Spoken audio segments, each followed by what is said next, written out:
నాగాయలంక గొల్లమొదలో DRDO missile launching centre పెట్టడానికి సన్నాహాలు చేసింది. ల్యాండ్ ఎక్విజిషన్ కూడా చేశారు. కానీ వైసీపీ ప్రభుత్వం వచ్చాక దీని గురించి అసలు ఊసెత్తలేదు. ఒక పరిశ్రమ వచ్చిందంటే అక్కడ ఒక లాంచింగ్ సెంటర్ వచ్చిందంటే చాలా అవసరాలు కావాలి అక్కడ పనిచేసే వాళ్ళకి. దాని తగ్గట్టు ఇక్కడ ఉన్న ఇలాంటి షాపింగ్ కాంప్లెక్స్ కానీ రెంట్లకు కానీ బోల్డన్ని బిల్డింగ్లు అవసరం అవుతాయి. యువతకు ఉపాధి అవకాశాలు వస్తాయి. దానివల్ల అది ముందుకు తీసుకెళ్లేదు.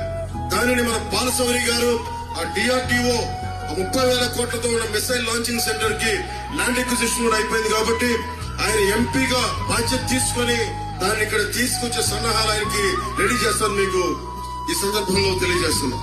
నేను అవనిగడ్డ ఎన్నికల ప్రచారంలో హామీ ఇచ్చిన దానికి అనుగుణంగా మనకి ఆశించిన విధంగా నాగాయలంకలో మిసైల్ టెస్ట్ రేంజ్ కి ప్రధానమంత్రి గారు ఈ రోజున శంకుస్థాపన జరగడం నాకు చాలా సంతోషంగా ఉంది.